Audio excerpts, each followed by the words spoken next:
Assalamualaikum warahmatullahi wabarakatuh.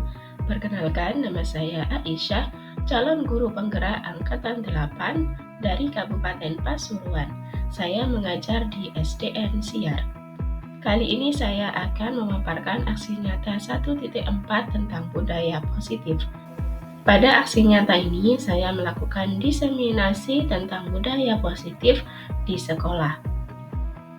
Pada pendidikan guru penggerak angkatan 8 ini, saya didampingi oleh Bapak Edi Sucipto SPDI selaku fasilitator dan Bapak Muhammad Mahrus Sultan Hamid MPD sebagai pengajar praktek.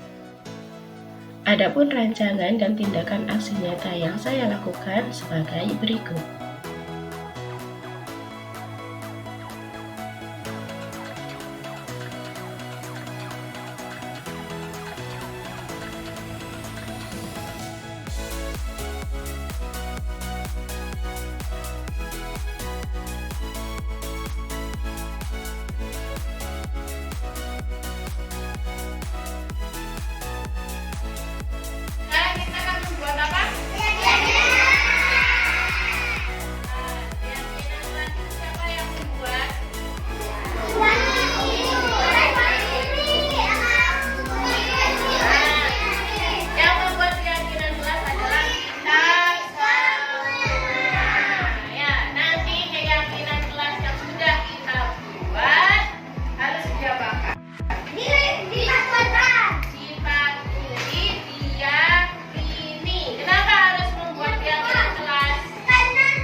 Bayar mendapatkan ilmu. Nah, dari keyakinan kelas ini nanti harus kita patuhi bersama. Sebelum membuat keyakinan kelas, coba kalian nanti membuat satu peraturan dulu, peraturan yang harus kita laksanakan di kelas. Nah, nanti dari peraturan kita nanti kita buat jadi keyakinan.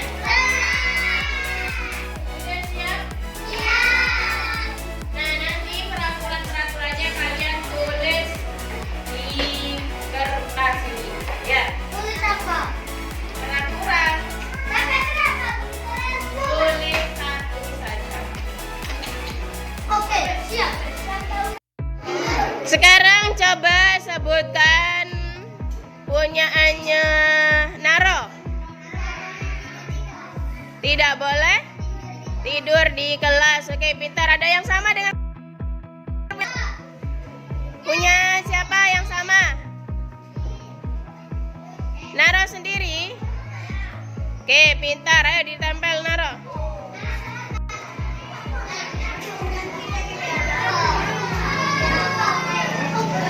Oke, pintar. Tidak boleh tidur di kelas.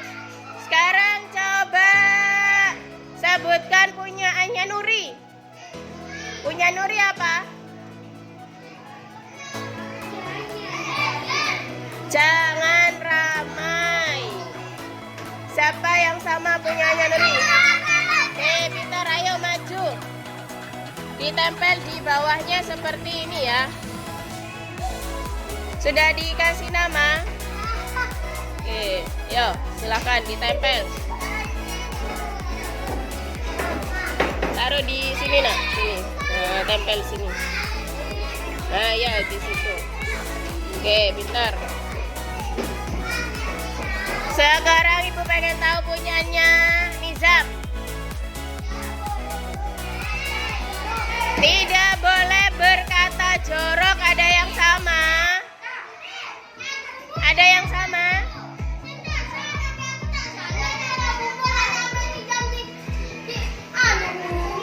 Ya, enggak apa-apa.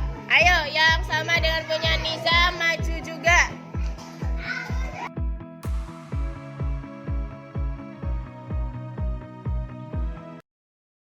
Assalamualaikum. Waalaikumsalam. Silakan masuk ya. Duduk sini.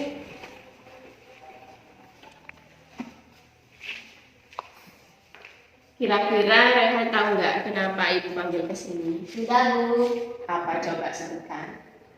karena mengumpul Iba. Kenapa Rehan kok sampai memukul Iqbal? Iya Bu, saya sangat kesal sama Iqbal karena Iqbal mengganggu saya ketika menggambar. Ya wajarlah kalau memang Rehan kesal dan memukul Iqbal. Tapi dengan memukul Iqbal, apakah itu perbuatan yang benar? Tidak. Tindakan baik apa yang harusnya Rehan lakukan? Harus sabar Bu. Iya betul sekali. Kalau Rehan tadi lebih bersabar, insya Allah kejadian tadi tidak akan terjadi. Rehan masih ingat nggak dengan keyakinan kelas kita? Masih Bu. Kira-kira nilai keyakinan apa yang sudah Rehan langgar? Saling menghormati dan menyayangi teman Bu. Iya betul sekali.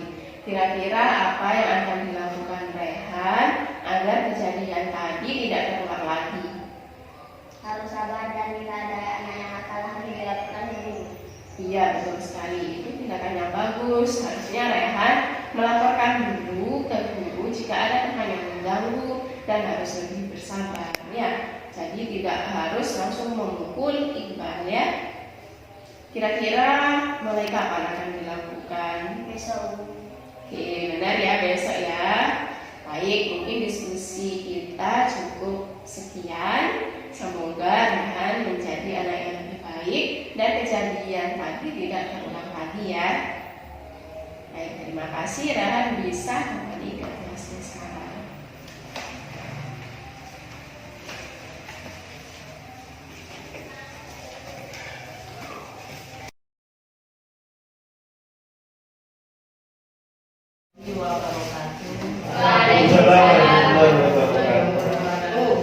Dalam pribadi Allah yang telah melimpahkan rahmat, nikmat, taufik, hidayah kepada kita semuanya, sehingga kita masih diberi kesempatan pada pagi hari ini untuk bertemu kembali dalam acara diseminasi guru penggerak budaya positif dalam keadaan sehat walafiat. Shalawat dan salam senantiasa tercurahkan kepada junjungan kita Nabi besar Muhammad Sallallahu Alaihi Wasallam yang senantiasa menuntun dan membimbing kita bersama menuju jalan kebenaran tidak bisa. Bapak Ibu yang kami hormati, pertama-tama kami mengucapkan terima kasih yang sebesar-besarnya kepada panjenengan semuanya atas partisipasinya pada siang hari ini. Dan juga kami mengucapkan mohon maaf apabila mengganggu jam panjenengan semuanya mengajar, dan juga apabila ada yang punya kegiatan lain. Tadi saya lihat juga ada yang masak-masak. Mohon maaf, nanti bisa dilanjutkan lagi setelah acara diseminasi. Bapak Ibu yang kami hormati, mungkin panjenengan ada unek-unek kenapa kok balik-balik diseminasi. Kemarin sudah ada rapat, ada diseminasi, dan kenapa masih ada diseminasi lagi. Memang ini adalah programnya guru penggerak, dan untuk memenuhi tugas calon guru penggerak yaitu Ibu Aisyah tentang budaya positif.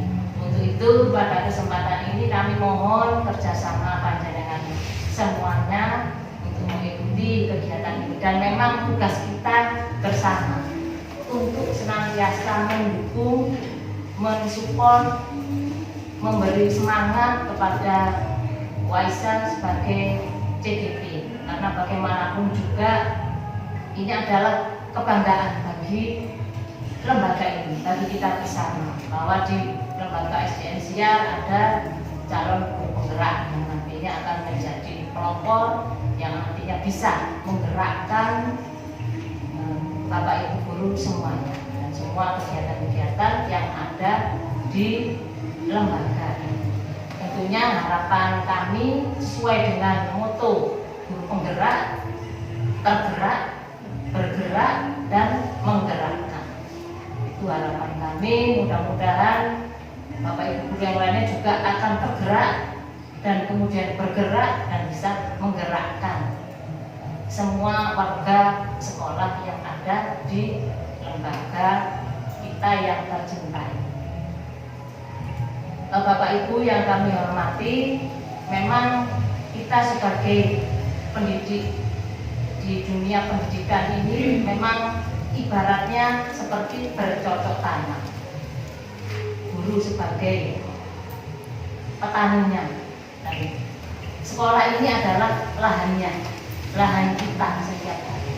Dan memang tugas kita harus bisa mengelola, harus bisa menjaga agar apa yang kita tanam ini bisa tumbuh dengan subur, tumbuh dengan baik. Begitu juga harapan kita pada murid-murid kita. Tentunya banyak sekali hambatan, banyak sekali tantangan bagaimana caranya untuk menjaga tanaman kita supaya bisa baik, bisa bermutu dengan baik. Tentunya itu juga harus dibiasakan dengan budaya yang baik, dibiasakan dengan budaya yang positif sesuai dengan judul diseminasi penggerak ini, yaitu budaya positif yang nantinya akan disampaikan oleh UAS. Mungkin itu saja dari saya, kurang lebihnya mohon maaf. Wassalamualaikum warahmatullahi wabarakatuh. Waalaikumsalam. UAS, kami persilakan. Assalamualaikum warahmatullahi wabarakatuh. Waalaikumsalam warahmatullahi wabarakatuh. Sebelumnya saya mengucapkan banyak-banyak terima kasih dan mohon maaf karena mungkin waktu banyak terbuang, karena ini adalah sebagai tugas dan tuntutan saya yang harus dilaksanakan. Sebenarnya saya agak sedikit sungkan nih. Di sini kan sudah senior, sudah bertahun-tahun, puluhan tahun mengajar, pasti sudah lebih memahami tentang budaya positif ini. Tapi sebelum saya memulai diseminasi hari ini, kita lakukan SBD dulu sebentar untuk merelaksasikan diri dan agar kita sedikit fokus pada materi hari ini. Saya silakan Bapak Ibu mohon berdiri. Kita lakukan SBD. SBD-nya sederhana saja. Angkat tangan ke atas, ke samping, ke bawah. Angkat lagi tangan ke atas, berputar-putar, ke samping berputar-putar, ke depan berputar-putar, ke bawah berputar-putar. Lagi angkat tangan ke atas. Oke. Kenapa saya memberikan contoh yang salah? Karena saya ingin mengetahui Bapak Ibu fokus. Lagi tangan ke atas berputar-putar, ke bawah berputar-putar, ke depan berputar-putar. Ternyata ada yang belum fokus gitu. Ke depan gini Pak. Oke, sudah cukup. Sebentar mohon. Terima kasih. Di sini saya akan sedikit menjelaskan tentang budaya positif. Apa sih budaya positif ini? Budaya yang baik, budaya yang baik, kebiasaan yang baik. Nah, kenapa harus ada budaya positif di sekolah? Kira-kira kenapa Bapak Ibu? Kenapa sih di sekolah itu harus ada budaya positif? Supaya terbiasa. Ya, sudah agar terbiasa, Kebiasaan yang baik. agar terbiasa dengan perilaku-perilaku baik, sehingga anak-anak bisa selalu menerapkan budaya baik sehingga menjadi karakter mereka yang baik. Nah, ini Bapak Ibu, Ki Hajar Dewantara menyatakan bahwa seorang pendidik itu diibaratkan sebagai petani. Petani tidak bisa mengubah tanaman jagung menjadi tanaman padi. Petani hanya dapat menuntun tumbuhnya padi menjadi lebih baik dengan mengairinya, memberinya pupuk, merawat tanaman dari hama, ulat, dan lain-lain. Nah, dalam bukunya Ki Hajar Dewantara juga mengatakan bahwa Kita ambil contoh perbandingannya dengan hidup tumbuh-tumbuhan seorang petani. Dalam hakikatnya sama kewajibannya dengan seorang pendidik yang menanam padi misalnya. Hanya dapat menuntun tumbuhnya padi. Ia dapat memperbaiki kondisi tanah, memelihara tanaman padi, memberi pupuk dan air, membasmi ulat-ulat dan jamur-jamur yang mengganggu hidup tanaman padi dan lain sebagainya. Jadi kita itu ibaratkan seorang petani, seorang anak itu sudah mempunyai potensi dan kemampuannya sendiri.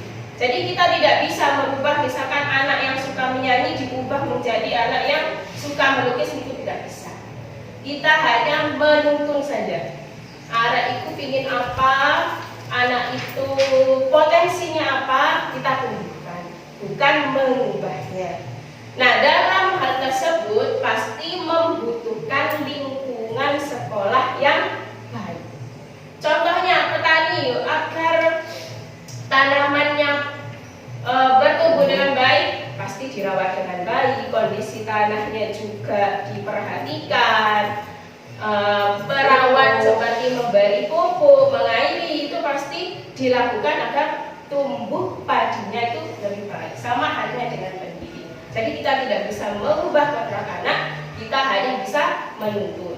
Nah, dalam menuntun tersebut kita coba menciptakan lingkungan yang baik. Harapannya dari lingkungan yang baik nanti akan tumbuh karakter anak yang baik juga. Lalu di sini ada disiplin positif dan nilai-nilai kebajikan universal. Nah, di sini ada teori kontrol. Teori kontrol menurut Dr. William Blazer. Saya membutuhkan satu relawan. Bu Silvi, coba sini Bu Silvi. Nanti nonton aku tidur, Bu Silvi, saya minta tolong kesediaannya. Bu Silvi, jenengan itu diharapkan punya sesuatu yang sangat berharga.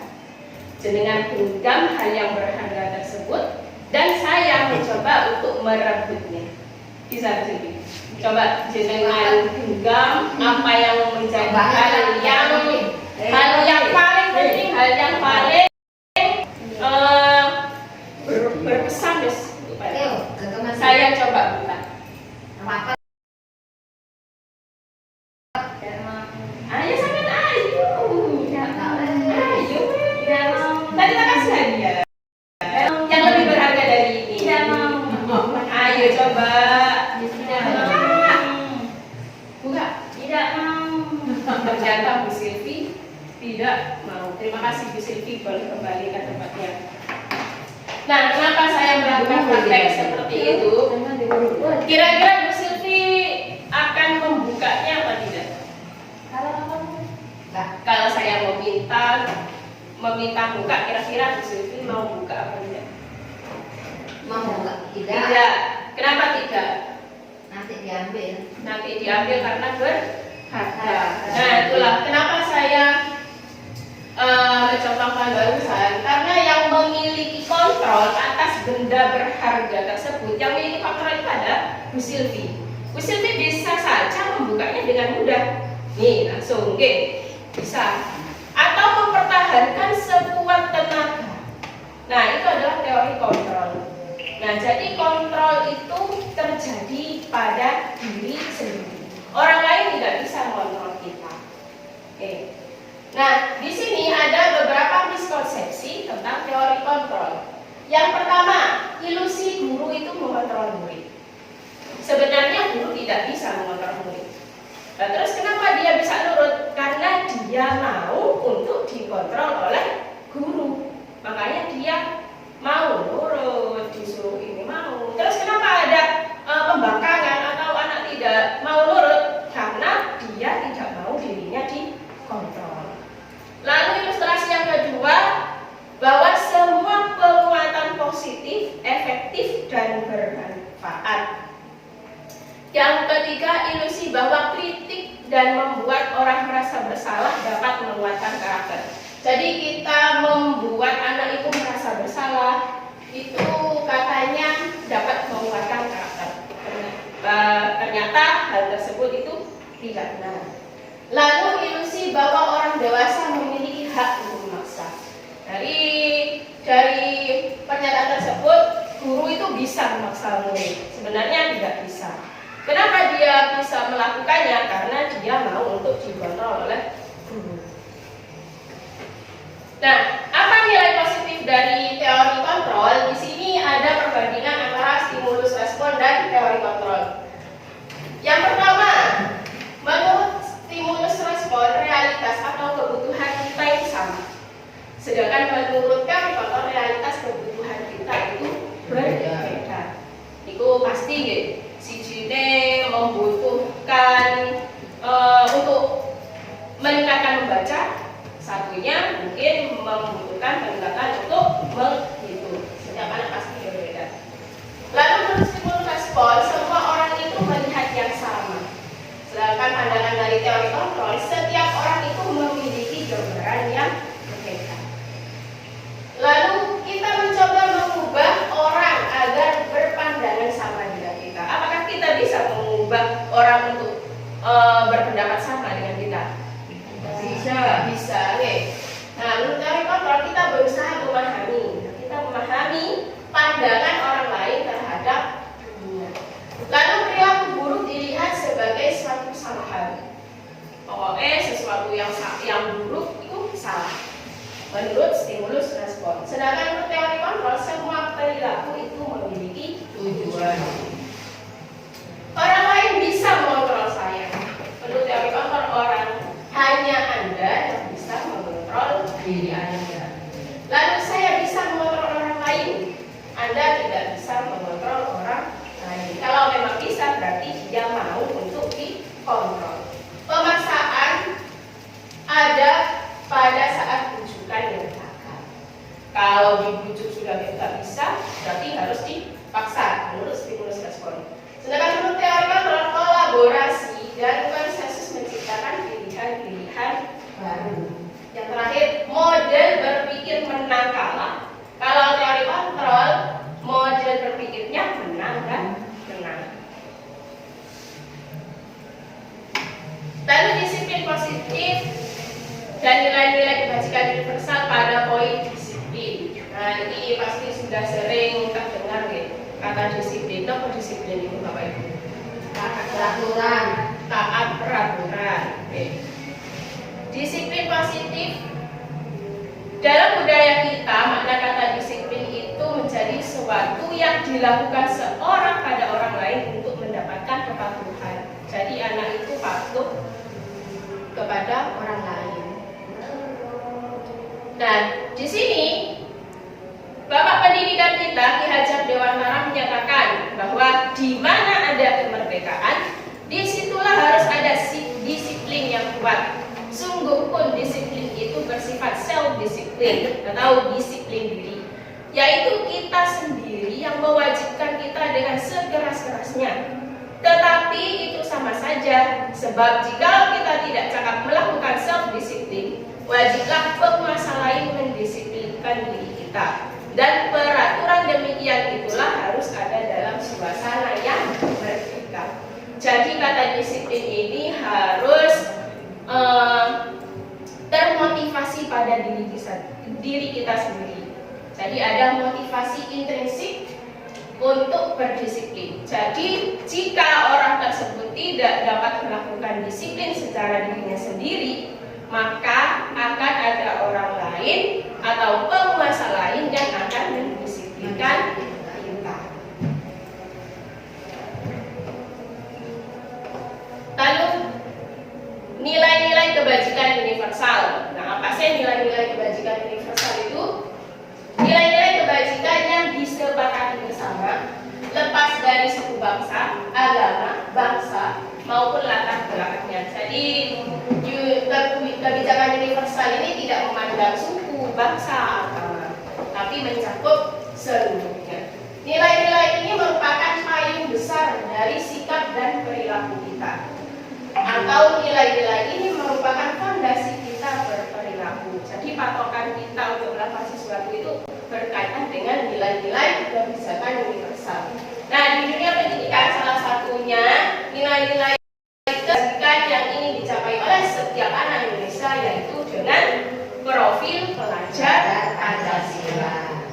Ada berapa elemen itu?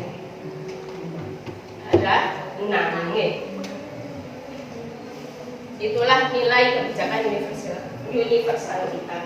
Lalu ada 3 motivasi perilaku manusia. Yang pertama, untuk menghindari ketidaknyamanan atau hukuman.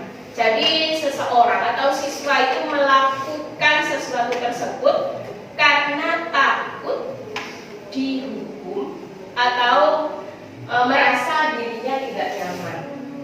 Nah, ini adalah tingkat terendah dari motivasi perilaku manusia. Sebenarnya mereka sedang menghindari permasalahan yang mungkin muncul dan berpengaruh pada mereka secara fisik, psikologis, maupun tidak terpenuhinya kebutuhan mereka. Bila mereka tidak melakukan tindakan tersebut, motivasi ini bersifat eksternal, jadi bukan pada dirinya sendiri. Dia melakukan sesuatu bukan atas dasar dirinya sendiri, tapi takut dihukum atau menghindari ketidaknyamanan. Anak-anak tidak datang terlambat karena takut dihukum. Nah, itu motivasinya masih eksternal. Yang kedua, untuk mendapatkan imbalan atau penghargaan dari orang lain. Jadi murid itu melakukan sesuatu agar mendapatkan hadiah atau imbalan. Satu tingkat di atas motivasi yang pertama. Jadi motivasi atau melakukan sesuatu karena hadiah itu setingkat lebih baik daripada motivasi karena takut dihukum. Mereka melakukan sebuah tindakan untuk mendapatkan pujian dari orang lain yang menurut mereka penting dan mereka letakkan dalam dunia berkualitas mereka. Mereka juga melakukan sesuatu untuk mendapatkan hadiah, pengakuan atau imbalan. Nah, motivasi ini juga masih bersifat eksternal. Nah, ini motivasi yang paling bagus, yaitu untuk menjadi orang yang mereka inginkan dan menghargai diri sendiri dengan nilai-nilai yang mereka percaya. Jadi di sini ada motivasi intrinsik. Kenapa dia melakukan itu? Karena kesadaran dirinya. Karena dia ingin melakukan nilai-nilai yang mereka percaya.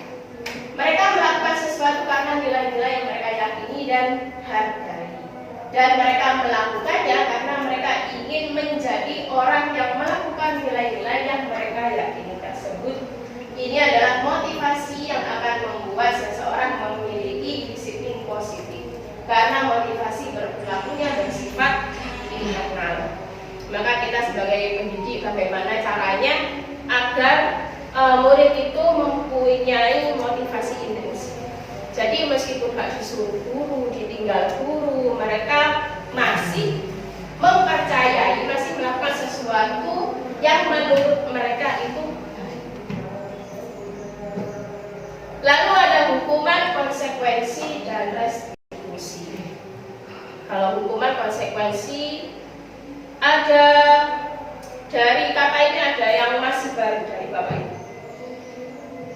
Konsekuensi, restitusi masih baru ya. Saya sendiri ini masih mengalami waktu belajar di PGP kemarin. Dan hukuman bapak ibu sudah pasti tahu hukuman itu apa ya. Hukuman itu sesuatu yang diberikan kepada siswa yang dapat menyakiti hati, fisik, dan perasaan siswa, serta tidak ada korelasi antara kesalahan dan tindakan yang harus dilakukan. Jadi misalkan anak terlambat datang ke sekolah, guru ngamuk-ngamuk, ya ampun, kamu ini selalu aja datang terlambat, ayo keliling lapangan 10 kali. Nah, itu termasuk hukuman. Karena tidak ada korelasi antara kesalahan yang dilakukan oleh siswa dengan tindakan yang harus dilakukan, itu tidak nyambung. Nah, beda lagi dengan konsekuensi. Kalau konsekuensi adalah sesuatu yang harus terjadi kepada siswa, bisa berpatokan kepada peraturan yang sudah ada, serta ada korelasi antara kesalahan dengan tindakan yang harus dilakukan oleh siswa. Jadi misalkan ketika pelajaran siswa minum, tidak sengaja tidak sengaja menumpahkan minumannya, maka konsekuensinya kira-kira apa? Membersihkannya. Itu konsekuensi. Jadi antara kesalahan dengan siswa dengan tindakan yang akan dilakukan itu ada nyambung, ada korelasi, connect. Nah, untuk lebih memahami dan menghilangkan rasa kantuk, silahkan Bapak Ibu kerjakan. Yang punya barcode bisa langsung di klik barcode-nya atau lewat link, atau saya bagikan aja linknya nih di grup, bisa diklik.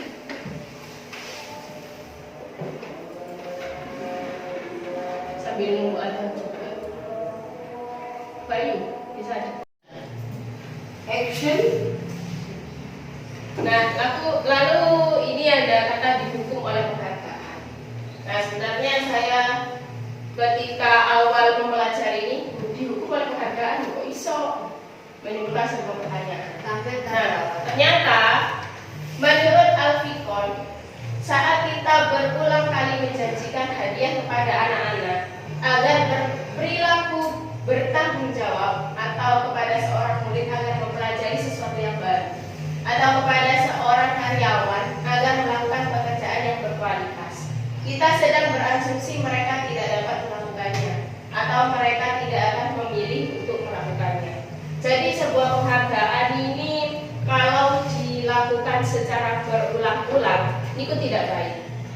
Sudah saya contohkan di pembelajaran lalu di kelas 1, saya memberikan stiker bintang. Memang benar adanya. Dari penghargaan bintang tersebut tidak memunculkan motivasi intrinsik dari siswa.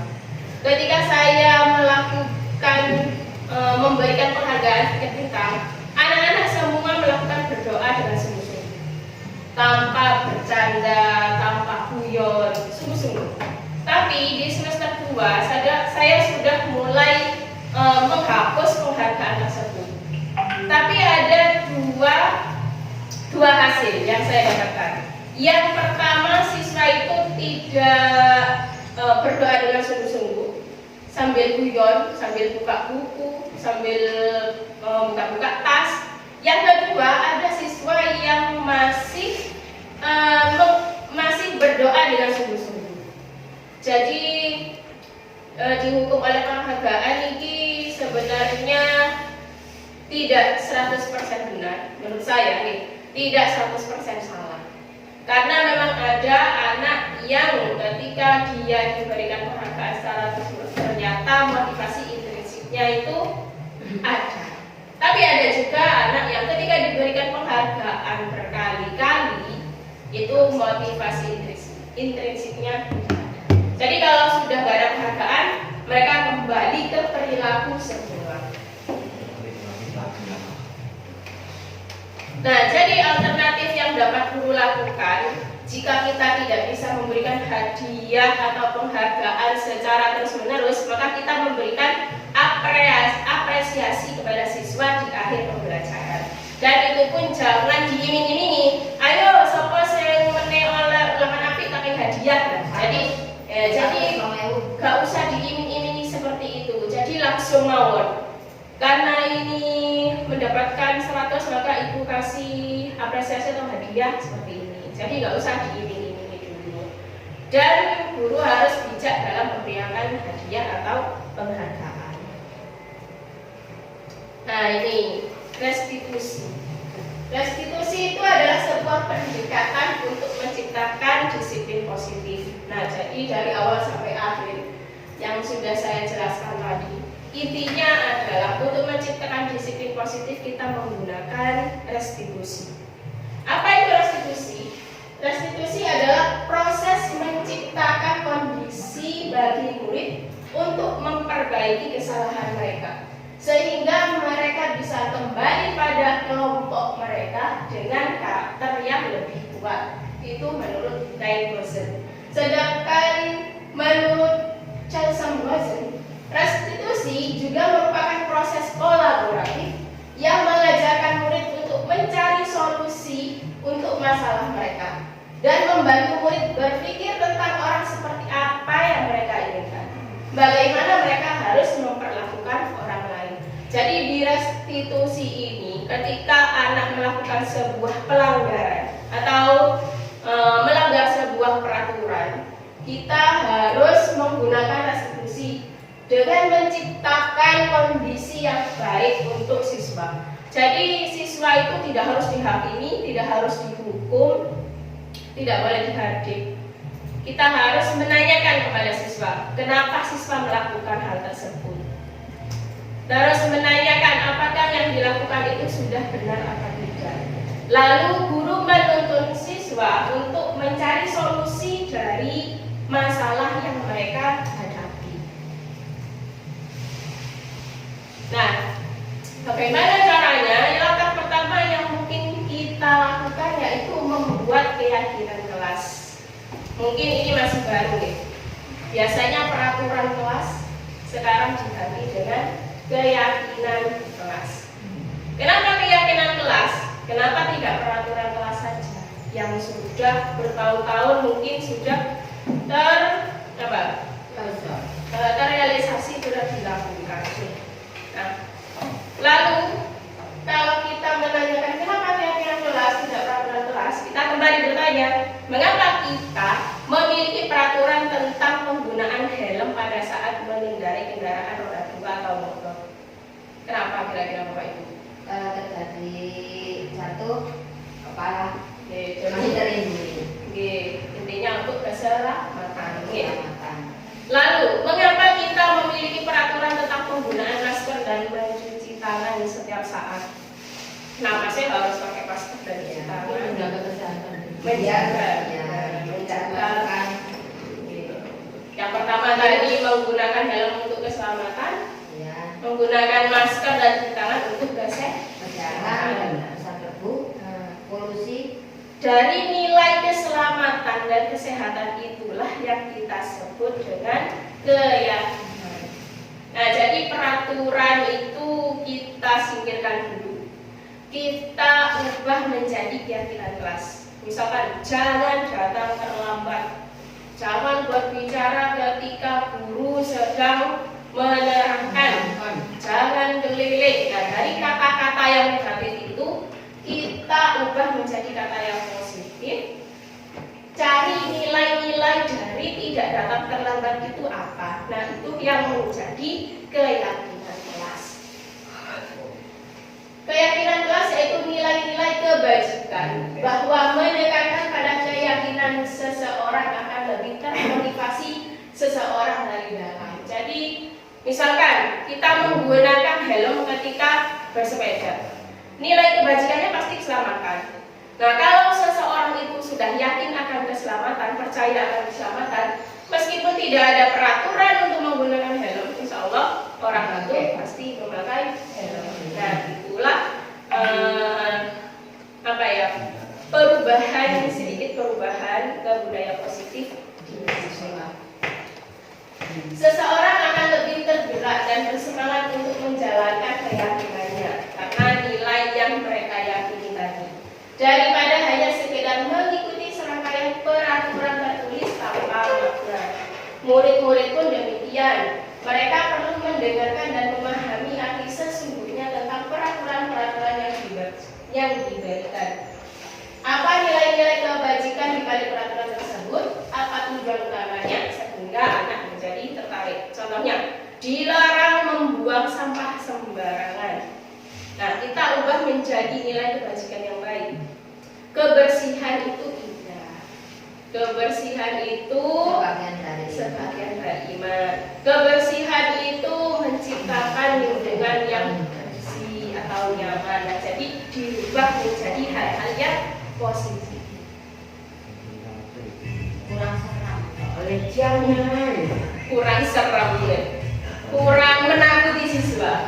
Iya. Karena memang aturan-aturan itu dibentuk untuk menakut-nakuti siswa. Tapi di sini ayo kita coba jangan menakuti siswa, karena kita menciptakan lingkungan yang nyaman, aman dan menyenangkan. Jadi anak itu datang ke sekolah itu tidak takut. Memang sangat sulit untuk menjalani seperti ini karena ini memang paradigma baru, perubahan yang baru. Tapi insya Allah jika kita lakukan sedikit demi sedikit, insya Allah akan tercapai. Nah, bagaimana prosedur pembentukan keyakinan kelas atau sekolah? Yang pertama, mempersilahkan warga sekolah atau murid di sekolah atau kelas untuk bercurah pendapat tentang peraturan yang disepakati di sebuah kelas. Jadi anak-anak itu kita ajak untuk membuat peraturan dulu. Anak-anak bercurah pendapat. Jadi yang menentukan peraturan kelas nanti anak-anak. Ayo anak-anak, kita membuat peraturan kelas, silahkan dimulai sambil kamu. Oke, terserah anak pun. Jadi kita membuat peraturan itu anak-anak sendiri yang dibayar. Tapi guru boleh menuntun, boleh menuntun siswa untuk peraturan apa yang ditulis. Guru boleh menuntun, membimbing. Lalu dari curah pendapat siswa itu dicatat. Dari masukan-masukan siswa itu dicatat. Bolehlah melalui kertas, pleno, di papan tulis. Nah, dari susunan peraturan yang sudah dibuat oleh siswa, kita susun keyakinan kelas tersebut. Ganti kalimat-kalimat yang bentuk negatif menjadi positif. Misalkan, dilarang buang sampah sembarangan. Kita ubah menjadi bentuk positif. Cintailah lingkungan, atau lingkungan bersih itu indah, itu fleksibel, bisa menyesuaikan keinginan guru atau siswanya sendiri jika mempunyai kata positif. Lalu tinjau ulang keyakinan sekolah atau kelas secara bersama-sama dan menyetujuinya dengan menandatangani keyakinan kelas. Nah, setelah semua peraturan-peraturan tersebut diubah menjadi kalimat positif, menjadi keyakinan kelas, nah kita, guru dan siswa bersama-sama menandatangani. Kenapa? Agar siswa lebih bertanggung jawab tentang apa yang sudah mereka curahkan, yang sudah mereka sepakati. Lalu keyakinan sekolah atau kelas itu bisa dipajang di kelas. Nah, ini contoh keyakinan sekolah atau kelas. Untuk kelas 1 kalimatnya tidak terlalu sulit, yang penting sudah dipahami oleh siswa. Contohnya di sini. Perlu belajar. Setiap anggota kelas perlu senang. Setiap anggota kelas perlu melakukan tugas. Setiap anggota kelas perlu saling menghargai. Setiap anggota kelas perlu merasa aman. Nah, jadi mungkin saya kasih contoh satu saja, Setiap anggota perlu merasa aman. Nah, itu bisa saja dari curah pendapat mereka tentang peraturan. Tidak boleh mengejek, tidak boleh berkata kotor. Nah, seperti itu diubah menjadi kalimat positif, menjadi anggota kelas merasa aman. Ini contoh untuk kelas 5. Untuk kalimatnya lebih spesifik, lebih di atas daripada kelas 1. Selalu bersikap positif, senantiasa menjadi diri terbaik, percaya dan menghormati orang lain serta barang miliknya, berkomitmen terhadap setiap tugas, senantiasa membantu, seperti itu. Nah, ini contoh keyakinan kelas 2 yang sudah saya buat kemarin. Jadi langkah yang saya lakukan dulu, yaitu anak-anak saya memberikan kesempatan untuk membuat peraturan kelas, dulu. Nah, dari peraturan kelas tersebut dibentuklah sebuah keyakinan kelas. Keyakinan kelas tidak perlu banyak, Bapak Ibu, cukup 3 atau 7 saja. Yang penting itu dilaksanakan oleh siswa. Sehingga kalau terlalu banyak nanti siswa sulit menghafal, sulit memahami. Jadi untuk di kelas 2 ada 4 keyakinan. Yang pertama, menjaga kebersihan lingkungan. Yang kedua, disiplin dengan baik. Yang ketiga, saling menghormati dan menyayangi. Yang keempat, siswa kelas 2 saling berkata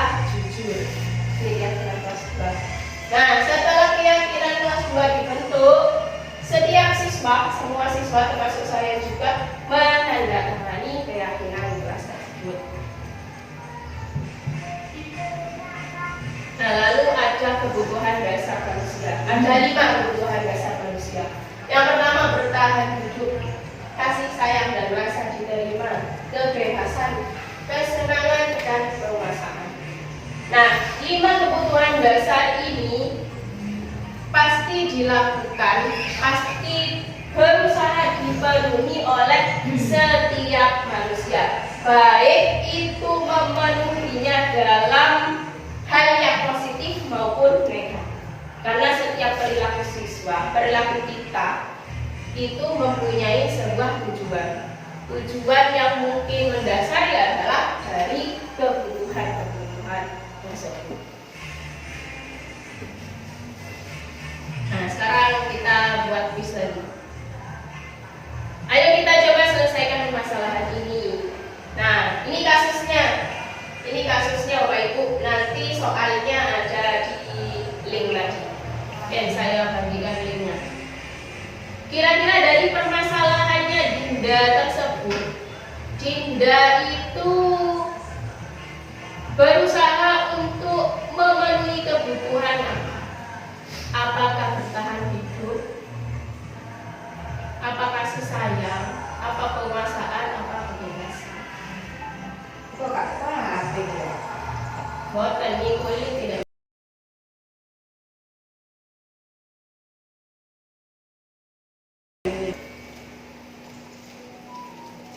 Ini kasusnya.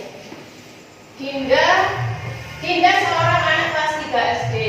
Begitu tiba di rumah sepulang dari sekolah, dia menangis dan mengadu pada ibunya bahwa dia dibenci pada ibunya.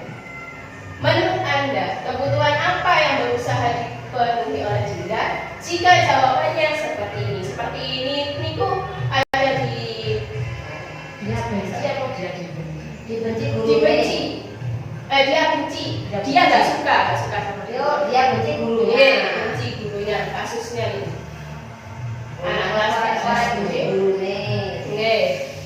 Pulang dari sekolah menangis, mengadu pada ibunya bahwa dia benci pada ibunya. Nah, kira-kira dari kasusnya Dinda ini, dia membutuhkan kebutuhan apa? Tadi ada 5 kebutuhan. Lalu restitusi 5 posisi kontrol. Posisi kontrol yang pertama yaitu penghukum, yang kedua pembuat merasa bersalah, yang ketiga teman, yang keempat pemantau, dan yang kelima posisi manajer. Pasti belum ya Mbak? 1, 2, 3. Ini yang biasa saya lakukan. Menjadi penghukum, menjadi pembuat merasa bersalah, dan menjadi teman. Nah, ternyata dari 4 posisi kontrol ini ada sisi negatif. Yang pertama, sebagai penghukum. Seorang penghukum itu biasanya menggunakan hukuman fisik atau verbal. Kalau fisik contohnya keliling lapangan 10 kali, push up 15 kali. Nah, sedangkan verbal bisa perkataan yang nyelkit, yang menyakiti hati. Goblok. Biasanya seorang penghukum menggunakan nada suara tinggi, bahasa tubuh, mata motor, jari menunjuk-nunjuk dan menghardik. Nah, hasil dari teori kontrol penghukum ini, kemungkinan murid menjadi marah dan mendendam, bukan menjadi tambah sabar, tambah ngamuk, tambah marah, atau bersifat agresif. Bisa jadi sesudah kembali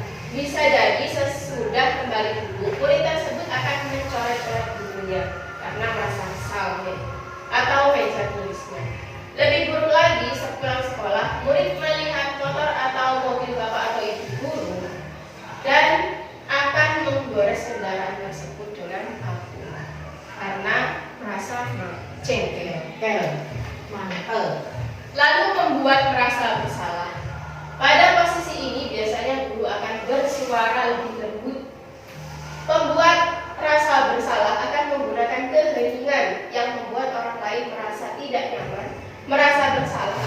rendah diri.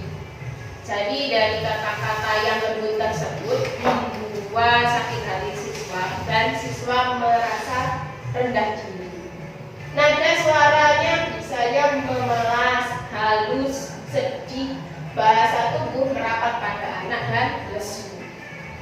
Hasilnya, murid akan merasa bersalah. Bersalah telah mengecewakan ibu atau bapak gurunya. Murid akan merasa menjadi orang yang gagal dan tidak sanggup membahagiakan orang lain. Kadangkala sikap seperti ini lebih berbahaya daripada sikap penghukum, karena emosi akan tertanam rapat di dalam. Murid menahan perasaan, si jengkel atine. Murid tertekan, seperti inilah yang tiba-tiba bisa meletus amarahnya dan bisa menyakiti diri sendiri dan orang lain. Ternyata dari pembuat merasa bersalah ini lebih menakutkan daripada penghukum. Kalau penghukum biasanya sakit di fisik, tapi kalau merasa bersalah sakitnya di dalam hati. Lebih ke psikis. Lalu teman, nah sebenarnya teman ini baik, bagus, menjadi posisi teman, tapi ada juga posisi negatifnya. Guru pada posisi ini tidak akan menyakiti murid, namun akan tetap berupaya mengontrol murid melalui persuasi. Jadi melalui ajakan. Posisi teman pada guru bisa negatif ataupun positif. Nah, nada yang digunakan biasanya ramah, akrab, bercanda. Bahasa tubuh yang digunakan merapat pada murid, matanya tersenyum, jenaka. Jadi seperti teman selayaknya. Namun hasilnya murid akan merasa senang dan akrab dengan guru.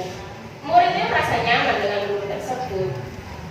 Ini termasuk dampak yang positif. Nah, positifnya itu jadi murid itu tidak merasa takut, merasa nyaman. Dia mungkin bisa lebih terbuka kepada guru.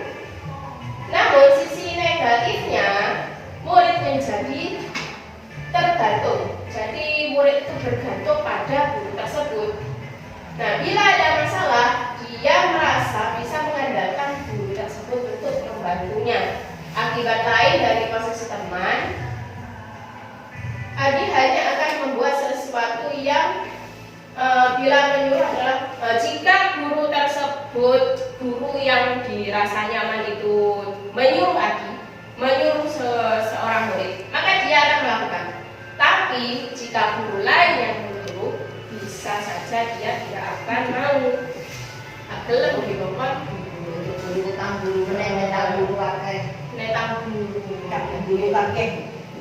Nah, lalu menjadi kontrol pemantau. Nah, orang namanya juga pemantau gitu. Terus mengawasi. Pada saat kita mengawasi, kita bertanggung jawab atas perilaku orang-orang yang kita awasi.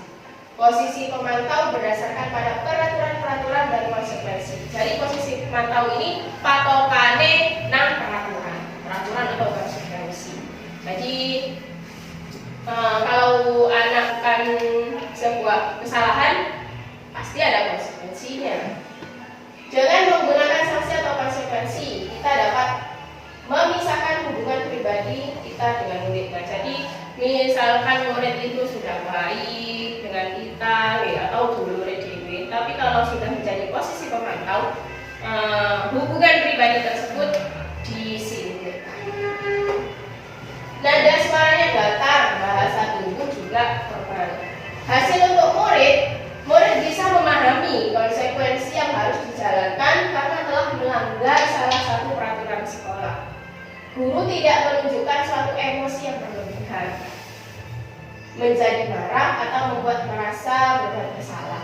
Murid tetap dibuat tidak nyaman, yaitu dengan harus tinggal di kelas pada waktu jam istirahat atau mengerjakan tugas. Jadi misalkan ada anak yang terlambat 10 menit, maka mau nggak mau murid tersebut harus melakukan konsekuensi. Misalkan tetap tinggal di kelas meskipun jam istirahat. Lalu posisi manajer. Nah, posisi manajer ini posisi yang paling ideal dilakukan oleh guru. Posisi manajer yaitu posisi di mana guru berbuat sesuatu bersama dengan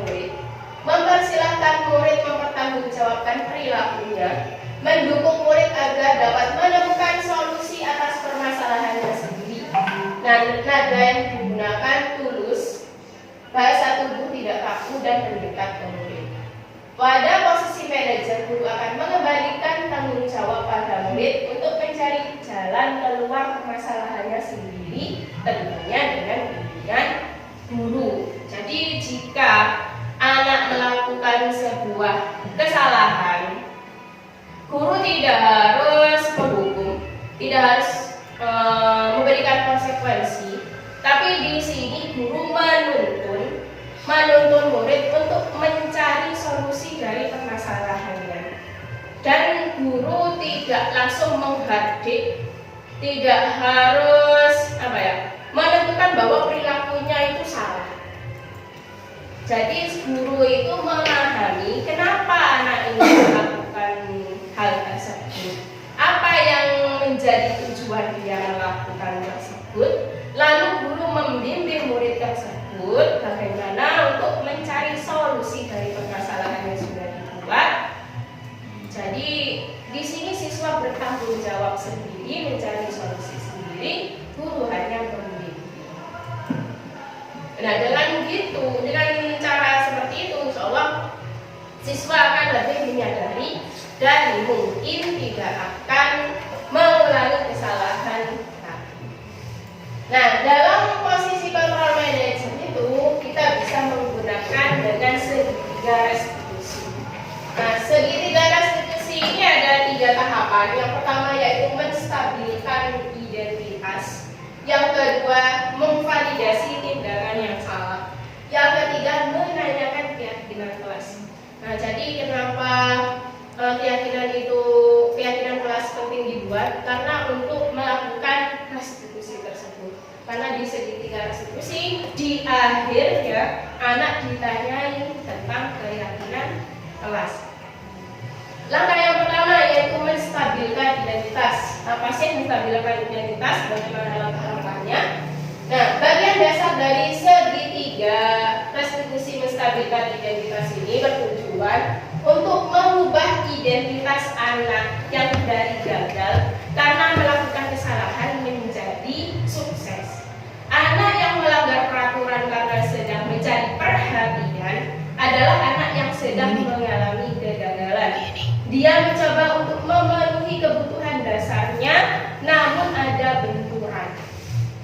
Kalau kita mengkritik dia, maka dia akan tetap membuatnya dalam posisi gagal. Kalau kita ingin menjadi reflektif, maka kita harus meyakinkan si anak dengan cara beberapa pertanyaan ini.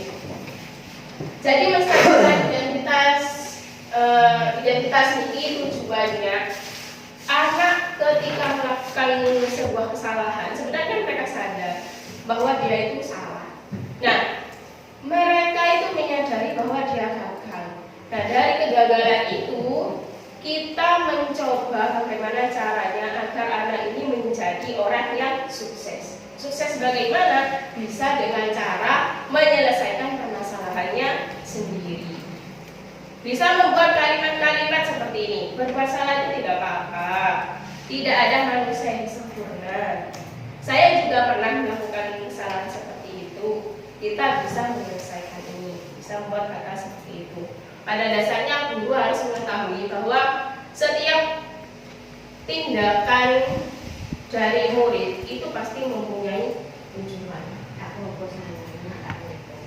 Lalu validasi tindakan yang salah. Setiap tindakan kita dilakukan dengan suatu tujuan. Jadi setiap tindakan itu pasti memiliki tujuan, yaitu memenuhi kebutuhan dasar yang 5 tadi. Kalau kita memahami kebutuhan dasar apa yang mendasari sebuah tindakan, kita akan bisa menemukan cara-cara paling efektif untuk memenuhi kebutuhan tersebut. Jadi ketika siswa melakukan kesalahan, kita berusaha untuk mencari kebutuhan apa sih yang ingin mereka penuhi sehingga mereka melakukan tindakan yang negatif. Bisa melakukan beberapa contoh pertanyaan, padahal kamu bisa melakukan yang lebih buruk dari ini ya. Misalkan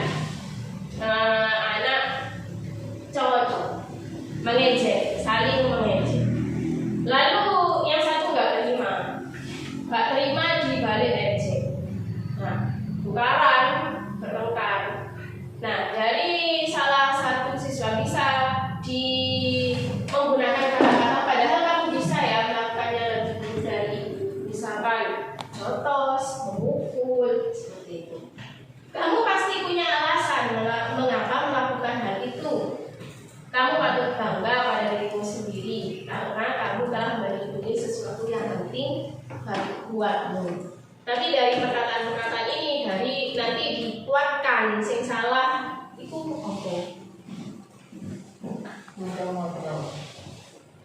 Lalu tahap yang terakhir yaitu menanyakan keyakinan.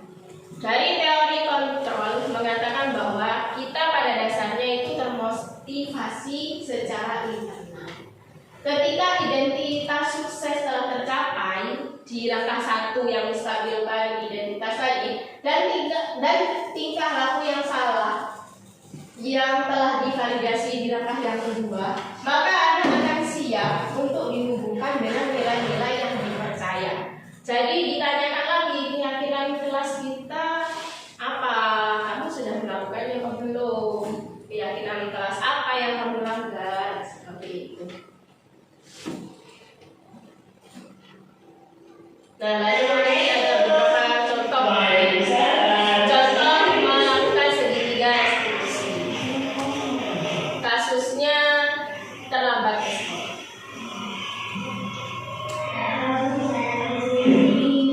Iya, aku indah bilang ke ibu, katanya itu kemarin datang terlambat ke sekolah. Ya, Bu. Kira-kira kenapa kok ibu bisa datang terlambat di sekolah? Karena kamu kejaran. Oh, kenapa? Bisa dong bisa ceritakan ibu?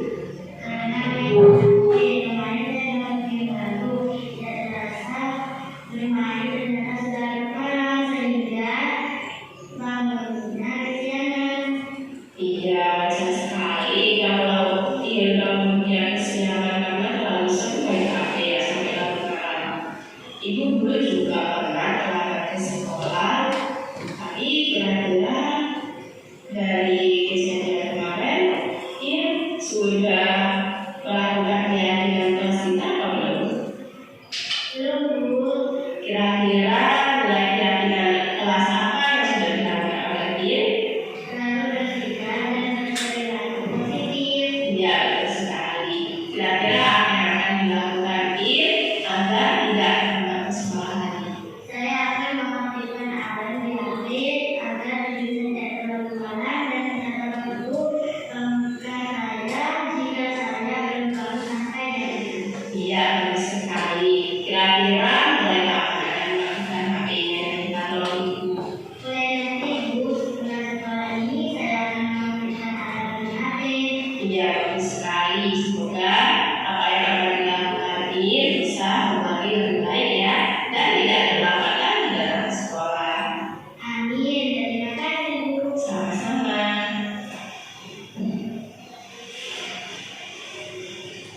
Baik, terima kasih Bapak Ibu atas perhatiannya, atas waktunya. Apabila ada perkataan saya yang kurang berkenan, saya mohon maaf sebesar-besarnya. Saya akhiri. Wassalamualaikum warahmatullahi wabarakatuh. Waalaikumsalam warahmatullahi wabarakatuh. Assalamualaikum warahmatullahi wabarakatuh. Saya Kepala Sekolah SDN Siar, Ibu Mili Zakia.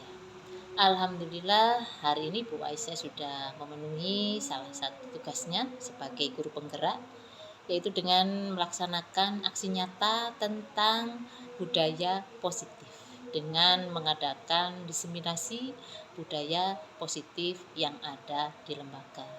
Tentunya kegiatan ini sangat bermanfaat bagi kami semuanya, terutama pada Bapak Ibu guru kami, karena kami mendapatkan banyak pengetahuan, banyak informasi baru yang tentunya masih sangat baru bagi kami, karena tadi sudah dijelaskan dari pemaparan yang disampaikan oleh Ibu Ais tadi, membuka mata kita semua sebagai seorang pendidik, sebagai insan pendidikan, agar kita bisa merubah mindset kita menjadi paradigma yang baru. Bahwasanya jika selama ini kita mendisiplinkan peserta didik kita, murid kita, membiasakan budaya baik siswa kita, biasanya dengan memberikan hukuman kepada mereka. Tentunya ini bukanlah tindakan yang sepenuhnya tepat. Kita bisa merubahnya sedikit demi sedikit sesuai dengan apa yang disampaikan oleh Ibu Aisyah. Barangkali dengan merubahnya, dengan memberikan konsekuensi yang sesuai, mungkin bisa merubah pembiasaan anak-anak agar anak-anak benar-benar melakukan pembiasaan yang berasal dari diri mereka sendiri, dari keyakinan mereka sendiri. Mungkin itu yang bisa saya sampaikan kepada Ibu Aisyah. Semangat, tetap semangat. Kepada Bapak Ibu guru dan lembaga yang ada di sini, semoga bisa melaksanakan, bisa mempraktekkan apa yang sudah Ibu Aisyah sampaikan tadi. Tetap semangat Ibu Aisyah, semoga senantiasa diberikan kemudahan, diberikan kelancaran selama mengikuti pelatihan calon guru penggerak. Wassalamualaikum warahmatullahi wabarakatuh.